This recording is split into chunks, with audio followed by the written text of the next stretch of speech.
अथवा दाखला नंबर 31 -5 -2 અને 3 2 થી સમાન અંતરે હોય તેવું y અક્ષ પરનું બિંદુ શોધો. ધ્યાન આપો ભાઈ. અહીંયા y અક્ષ પરનું બિંદુ આપણે શોધવાનું છે, બરાબર ને? ધારી લઈશું આપણે. ધારો કે પહેલાને a નામ આપીશું, બીજાને b નામ આપીશું. ધારો કે a -5 -2 અને b3 2 થી સમાન અંતરે હોય તેવું y અક્ષ પરનું બિંદુ કયું છે? P0 વાળા છે.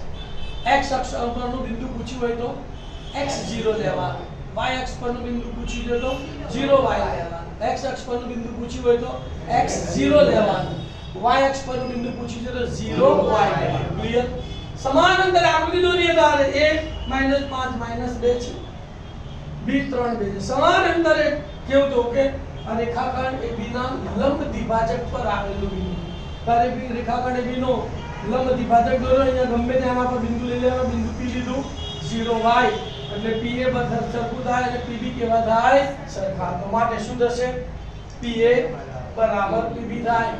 બંને બાજુ આપણે વર્ગ કરી કાઢીએ તો માટે PA² બરાબર PB². વર્ગ આવી ગયો એટલે અંતર સૂત્રનો ઉપયોગ કરતા અંતર સૂત્ર શું કહે છે? x યામોના તફાવતનો વર્ગ વત્તા y યામોના તફાવતનો વર્ગ. તો અહીંયા આપણે અંતર સૂત્રનો ઉપયોગ કરતા PA².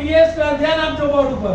પહેલા x યામોના તફાવતનો વર્ગ તો 0 -5 એટલે 0 + 5 નો વર્ગ વત્તા y યામોના તફાવતનો વર્ગ y -2 એટલે માઈનસ પ્લસ એટલે y + 2 નો વર્ગ બરાબર ના બરાબર.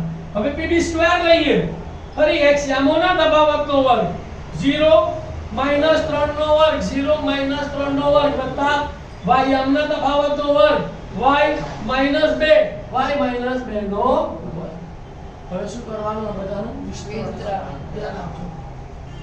0 + 5 એટલે 5 અને 5 નો વર્ગ 25. તો આનું વિસ્તરણ કેટલું આવ્યું? 25. y + 2 નો વર્ગ તો ત્રિપદીના વર્ગનું વિસ્તરણ આપણને ખબર છે કે પહેલા પદનો વર્ગ છેલ્લા પદનો વર્ગ વચ્ચે ત્રણેયનો ગુણાકાર. છેલ્લું પદ હંમેશા પ્લસ આવે અને કૌંસમાં જે નિશાની આપ્યો એ મધ્યમ પદ આવે, બરાબર?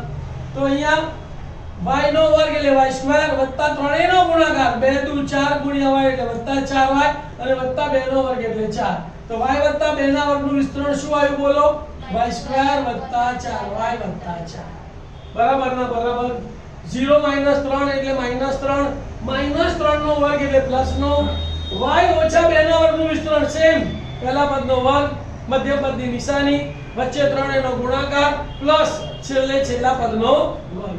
તો y નો વર્ગ એટલે y² માઈનસ છે તો -2 × 4 × y એટલે -4y અને 2 નો વર્ગ 4. તો y - 2 ના વર્ગનું વિસ્તરણ શું થયું? y² - 4y + 4. અહીંયા પ્લસની નિશાની છે એટલે કૌંસ કરવાની જરૂર.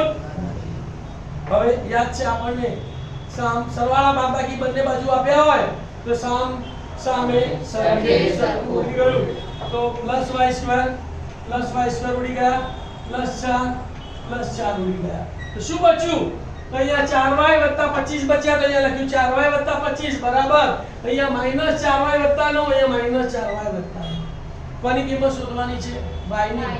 તો y ને આપણે સૂત્ર કરતા બનાવવો પડે તો પહેલા y ને ડાબી બાજુ લાવવાનું, સંખ્યાને જમણી બાજુ.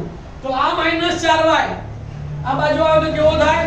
+4y. અહીંયા 4y તો છે એટલે લખાઈશું 4y + 4y બરાબર. આ +9 ધ્યાન +25 સામે જાય તો માઈનસ, પણ યાર +25 સામે ગયા એટલે માઈનસ થયા તો લખાઈશું 9 - 25. તો 9 - 25. 4y + 4y એટલે 8y. પછી એક વત્તા અને એક ઓછા એટલે બાદબાકી થાય. 25 માંથી 9 જાય તો 16. મોટી સંખ્યા માઈનસ છે એટલે -16. તો 8y બરાબર -16. 8 ગુણાકારમાં સામે જાય તો ભાગાકારમાં -16 ભાગ્યા 8 તો 8 × 16 અને માઈનસ ના માઈનસ. તો મારે y બરાબર -2. તો જવાબ શું લખવાનો? y અક્ષ પરનું બિંદુ 0 - 2 બરાબર લખી દો.